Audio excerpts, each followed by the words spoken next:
viewers, I'm your host Shivangi Mishra with another episode of South Asia Focus.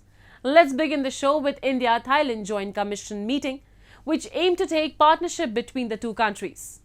India's External Affairs Minister S Jaishankar and Thailand's Deputy Prime Minister Bahiddha-Nukara reviewed the progress in wide-ranging areas of bilateral cooperation, including in defense and security, trade and investments, connectivity, science and technology. India's bilateral relations with Thailand are rooted in history, age-old social and cultural interactions and extensive people-to-people contacts. A report. The talks between India's External Affairs Minister S Jaishankar and Thailand's Deputy Prime Minister Bahiddha-Nukara took place at the 10th India-Thailand Joint Commission meeting. The two ministers reviewed progress in wide-ranging areas of bilateral cooperation, including in defense and security, trade and investments, connectivity, science and technology. Bahiddha-Nukara was on a visit to India from February 25th to 28th. During his visit, both the countries signed MOU for academic collaboration in Ayurveda and Thai traditional medicine. Moreover, New Delhi welcomed Thailand's decision to co-lead the maritime ecology pillar of the Indo-Pacific Oceans Initiative. India's bilateral relations with Thailand are rooted in history, age-old social and cultural interactions, and extensive people-to-people contacts. The shared link of Buddhism is reflected in regular pilgrimages to places of Buddhist interest in India by a large number of Thai people. Hindu elements can be found among those reflected in Thai architecture, arts, sculpture, dance, drama and literature. The holy relics of Lord Buddha and his two chief disciples from India arrived at the National Museum in Bangkok on February 22nd for a 26-day exposition.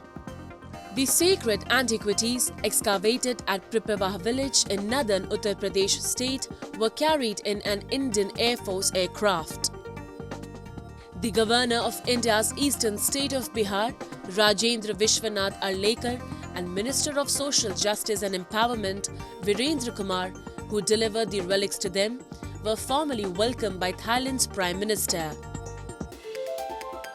एक तरह से हमारे दोनों देशों की जो एकात्मता है, बौद्धिक हो, आध्यात्मिक हो, सांस्कृतिक हो, इन सब एकात्मताओं का उजागर करने वाला आज का क्षण है. The holy artifacts are being featured across multiple venues in Thailand. The relics were placed in Bangkok's Sanam Luang Royal Field for public exposition on February 23rd.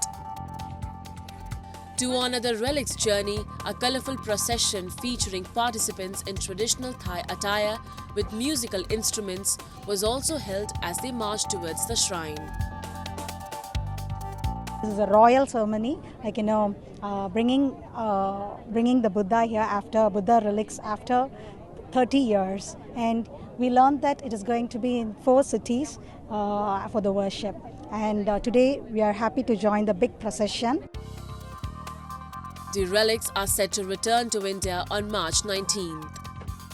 The event is being organized with the support of India's Ministry of External Affairs, Indian Embassy in Thailand, International Buddhist Confederation, National Museum and State Government of Madhya Pradesh.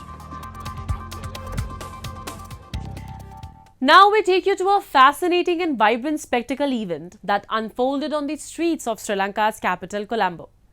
Elephants dressed in colourful costumes paraded through the night as an integral part of an annual Buddhist festival, creating a mesmerizing tapestry of tradition, spirituality and celebration. Have a look. Decked in vibrant costumes, majestic elephants took center stage during an annual Buddhist festival in Sri Lanka's capital Colombo, becoming living canvases themselves. The elephants became the embodiment of grace and tradition as they paraded through Colombo streets, transformed into a canvas of country's cultural richness. The sound of traditional drumming filled the air as the procession emerged onto the streets, leaving the spectators spellbound. Now I'm in Colombo to see especially the Pereira, and I really enjoyed it. I'm very impressed how many people, how crowded it is, and I'm very impressed about the parade we have here. Before taking part in the procession, the elephants received religious blessings from Buddhist priests at the Ganga Ramaya temple, one of the most prominent religious places in Colombo. During the festivity, traditional drummers and dancers also delighted crowds consisting of both locals and tourists who lined the streets to see the procession known as the Navam Mahaperahera. The parade is held annually in February on a full moon day.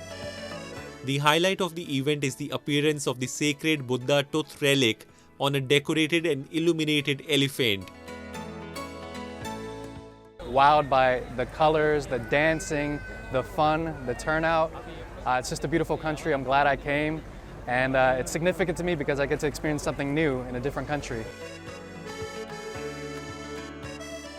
These elephants are not just participants, they are revered as symbols of wisdom, strength and compassion. The festival aims to honor these magnificent creatures and express gratitude for their role in the cultural heritage of Sri Lanka. And its spirituality and culture is aptly embodied by the Elephant Parade Festival. Time now for Asia This Week, the stories from across the continent.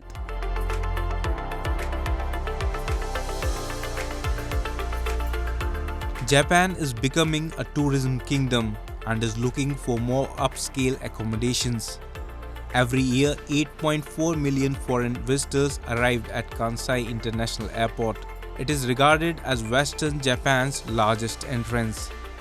At Kansai International Airport, JCB is the only original international card issued in the country and offers visitors dynamic, profitable services.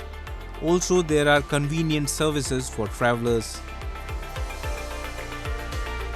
コロナの時期ですね、大変困難な時期がございましたけれども、おかげさまで外国人、訪日外国人のお客様、円安の影響もあってかと思いますけれども、非常に快調に、ですね、回復をしてきております。関西空港におきましては、約7割の方が、訪日の外国人、ということになっております。そうした方がより良い、思い出をですね、作って帰っていただこうということで、日本をより感じていただける、そういった空間づくり、を目指しております。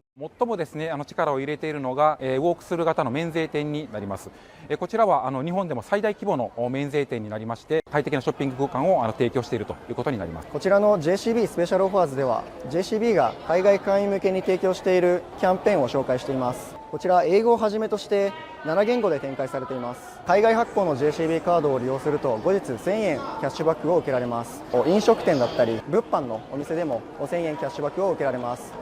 またですね、JCB カードを利用して JCB カードの空港ラウンジを利用することができます。JCB ならではのベネフィットを提供することで JCB っていいな、JCB ってお得だなと、そういったことを感じてもらえるようにプロモーションを立ち上げております。The Kansai International Airport provides various services and hospitality with the help of JCB.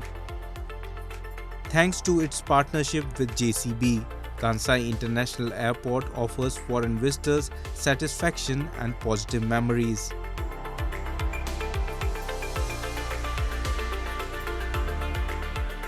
Indian and Japanese armed forces on February 27 conducted the 5th edition of Dharm Guardian, a joint military exercise between the two countries in western Rajasthan state.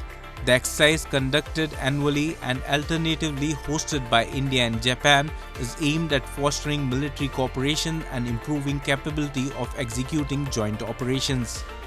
The Indian and Japanese army practiced and performed various combat and action drills in Bikaner town. The 2-week-long military exercise is scheduled to culminate on March 9.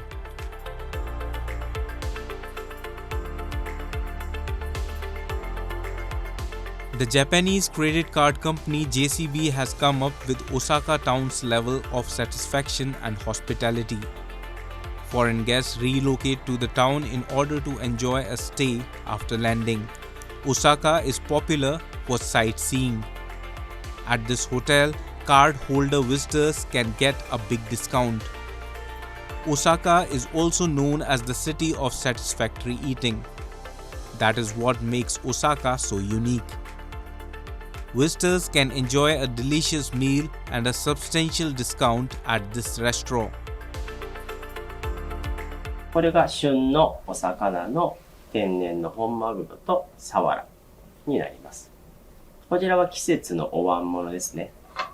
インバウンドのお客様も、今日本料理は大変ブームとなっておりまして、生のお魚であったり季節のお野菜、日本には四季がありますので、四季それぞれ美味しい、とてもいいものがありますし、日本料理の特徴としては目でも楽しめて、味わっても楽しめると。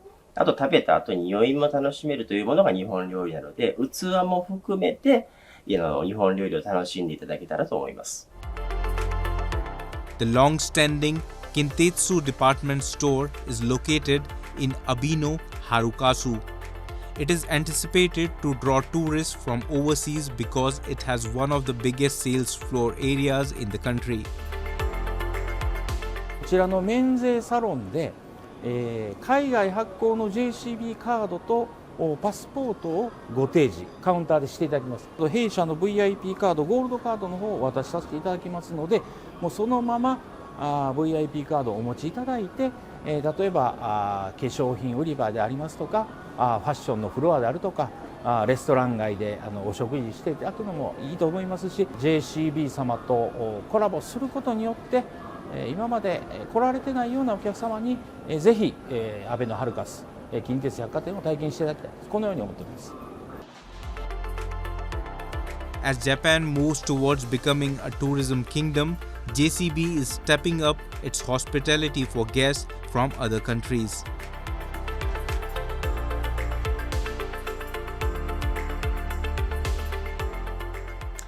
Let's now move to Pakistan, where the former Prime Minister Imran Khan and his wife Bushra Bibi has been inducted in a graft case.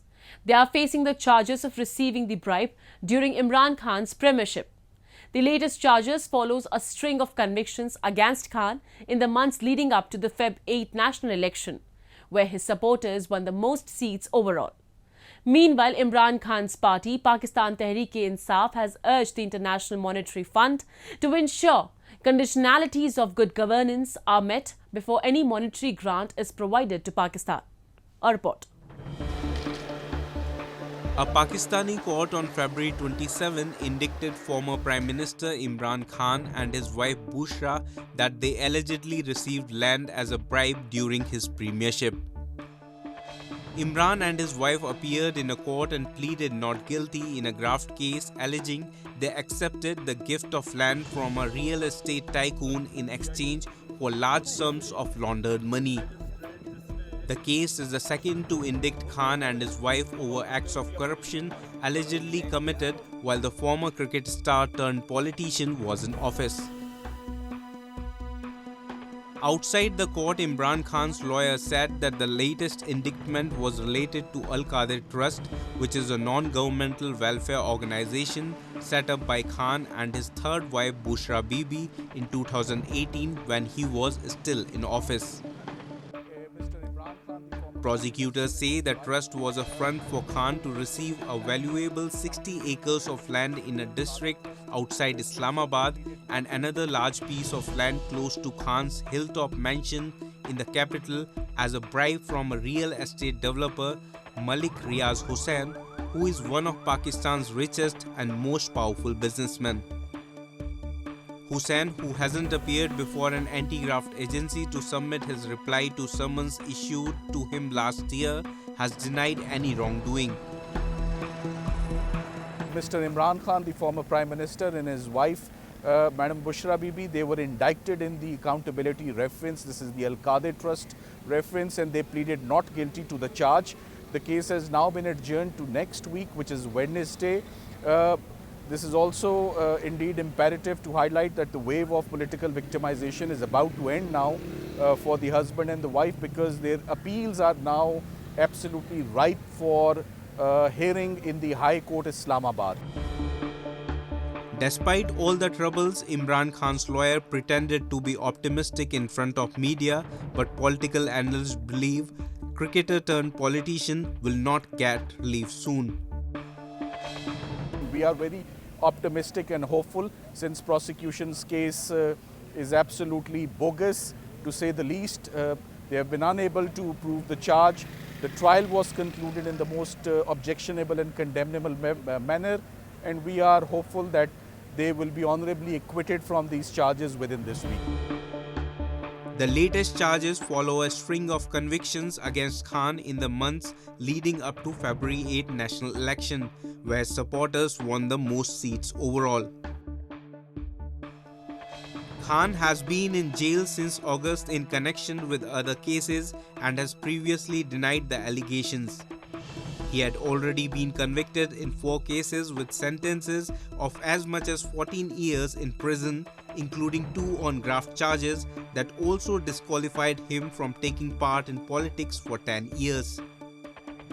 Meanwhile, Imran Khan's party Pakistan Tehreek-e-Insaf has urged the International Monetary Fund to ensure conditionalities of good governance are met before any monetary grant is provided to Pakistan.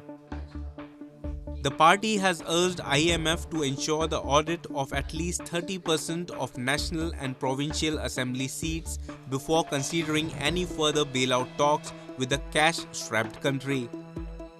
On the other hand, analysts say a new coalition government is likely to need more funds from the global lender after the standby arrangement expires in April. Chandigarh, a vibrant city in northern India, pulsated with the fragrance of spring during its recent 52nd Rose Festival. The event showcased a rich array of flowers, including over 800 varieties of roses, which transformed the garden into a visual and aromatic feast. Take a look.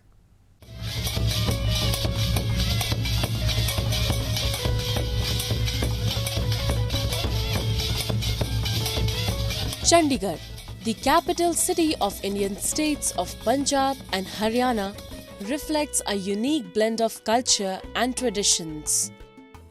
Besides, its uniqueness is also evident in the diversity of the city. Being a cosmopolitan city, Chandigarh also indulges people of diverse cultures and ethnicities to foster a friendly bond between people by holding fairs and festivals on a regular basis. Authorities in the city recently held the 52nd Rose Festival, featuring 829 varieties of roses. Alongside the display of roses, the festival also featured stalls set up by institutes, followed by cultural programs and laser shows.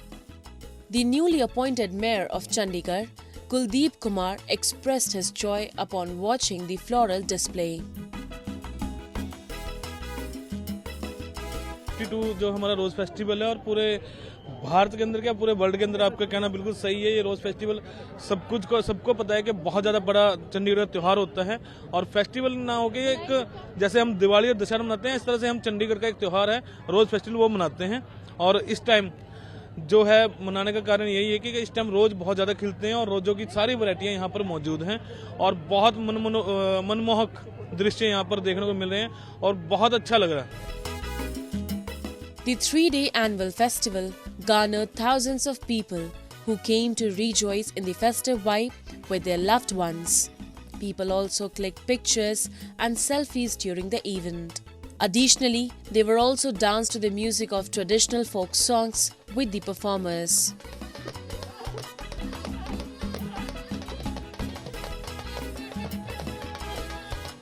जैसे मैंने यहाँ पे step in किया तो सबसे पहले जो entrance पे हर एक रोज़ के बारे में इतनी डिटेल में बता रखा है, कितने टाइप्स के रोजेज़ होते हैं। It was a wonderful experience I have get in their. हमने जो यहाँ पे इतने ब्यूटीफुल स्टॉल्स लगा रखे हैं, सभी इंस्टीट्यूट्स आ रखे हैं, यहाँ पे सारों ने अपनी अपनी आर्ट फॉर्म को इतने अच्छे से रिप्रेजेंट कर रखा है। हम उनसे पूछते हैं कि आपने किस तरह बनाया, तो वो अपनी एक्सपर्टीज़ हमसे शेयर करते हैं, अपना एक्सपीरियंस शेयर करते हैं, तो वो सुन के बहुत ही ज़्यादा हमें बहुत अच्छा लगता है। 8 साल से हम यहाँ पे आ रहे हैं। हमारा बेसिकली हम 2 ईयर से हम यहाँ पे परफॉर्म करें, पर हमारे सीनियर्स जो हैं वो 8 साल से यहाँ पे बूथ लगा रहे हैं। A major highlight of the 52nd Rose Festival 2024 was the Zero Waste Zone, focusing on stability, creativity, novelty and inclusivity. Additionally, various stalls set up by self-help groups underscored the commitment to stability and community empowerment. बहुत ही lively माहौल है और चंडीगढ़ की शान है रोज़ festival. ऐसे लग रहा है पूरा चंडीगढ़ उमड़ा हुआ है रोजेस को देखने के लिए और इसको एक फेस्टिवल के तौर पे मनाने के लिए सब एकत्रित हुए हैं, सब खुशियां मना रहे हैं। Such festivals not only provide a glimpse into India's cultural vividness, but also nurture a strong bond among people. Away from the chaotic lifestyle, they give individuals a break to restart their life. Chandigarh's Rose Festival symbolizes commitment to promoting cultural heritage. And with that, we come to the end of this week's episode. See you next week. Goodbye and take care.